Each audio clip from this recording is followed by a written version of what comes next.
Well, I was asked by Snow Crusher if this was a HL carburetor. After I looked it up, they're saying it's an HR carburetor, which I think the only difference is it's a bigger bore. I think the HLs they said were for like chainsaws. That's what they originally started using on these motors. Then when you get to the bigger bore like this one has, which is actually pretty big in there, they go to the HR carburetor, which is for snowmobiles. I have to look into this thing, make sure there's no pieces missing. Like I said, the only thing I see wrong with it is the cap is cracked over time. And this is a fuel pump. I was unaware that that was the actual fuel pump. But I only have a mixture for low side. Actually, yeah, it does have the L there, and there's nothing there on the high side. I gotta see if that's actually missing something, or if it's just completely modified. And the reason I say that is, I don't see anything here for a choke. The choke would have been like right here, if I'm looking at it right, and it's not even cast into it.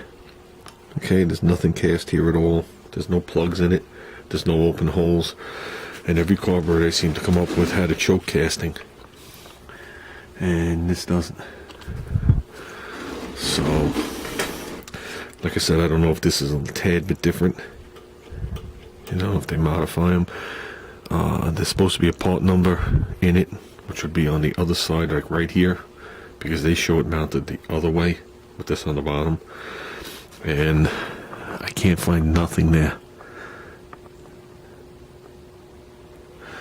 There might be something written on the little boss there.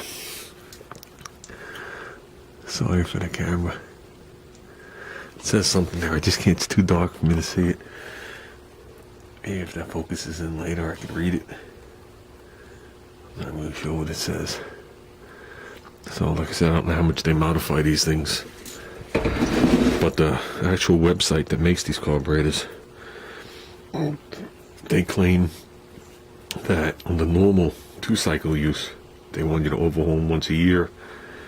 When you convert them to alcohol, they want you to convert them after each race weekend. You know, change all the diaphragms, which is like 4 or 5 of them in there. And I said to Junior, that ain't happening. So I said, we'll use it till there's an issue. Like I said, that's all I can come up with on it. I don't know what is different about it, but it's definitely different than everything I'm finding online. You know, the shaft could be modified just for this thing. As far as I know, I really don't know. But like I said, there's no choke provision whatsoever on it. And I don't have a low and a high. I don't know if this is just everything at this point. And high, it's just whatever. I can't tell. It looks like this thread's in there. You know, it could be missing this piece. If that's the case, I gotta find it. I guess I won't know until I open it up and look to see if that passage is real or a dummy at this point. Because this says made in Ireland on it. This is made in the USA. So, they do talk about old versions and new versions of this carburetor. I think it would be an old version. They stopped racing in 2001. So that's 12 years ago, but I don't know. And they said one of the differences is there's a screen in here, or there's a composition graphite, I think it was, filter. And we took that off. I could have sworn I saw a screen, and I could see right through it. It's a screen. Looks like a screen mesh. I could see right through the crack. So, but that's all I see. So I'm assuming that any basic parts I can just go to a shop that would service. I don't know if that would go there. Any shop that would service like lawnmowers or something. Not lawnmowers, you know, snowmobiles and whatnot, would have the parts. Or I could just get them online. They offer 2 different kits. One looks like it's just gaskets. One has a gasket, needle, and seat, and some other stuff in there. So I would like to get this thing fired up. I'm assuming that these aren't the people that actually built the motor, that the guy that built it probably worked for these people. You know what I'm saying? You know, this was his livelihood, this. So, like I said, we will get this one apart. This one's definitely coming apart. I want to know what's in it.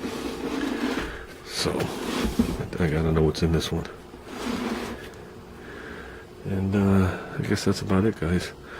Definitely got the motors accumulating right now.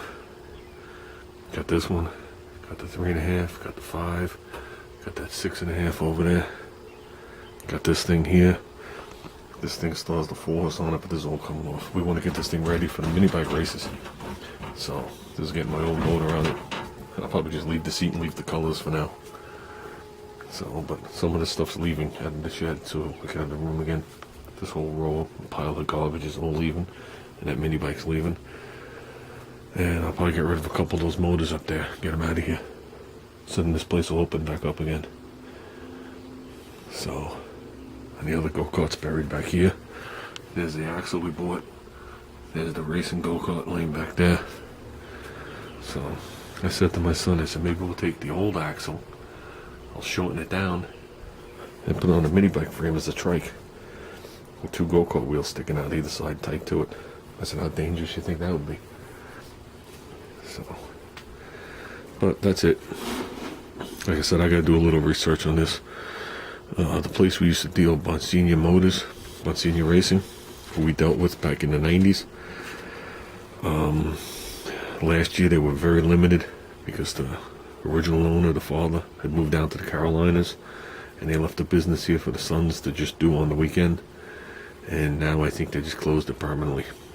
So that's the only place left on Long Island I could have got, you know, information on this. So I'd like to get some information.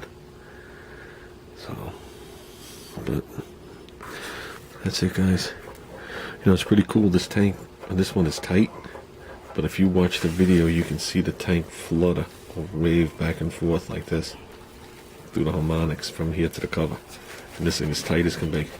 I thought the bracket was cracked, but it's not. So, that's it, guys.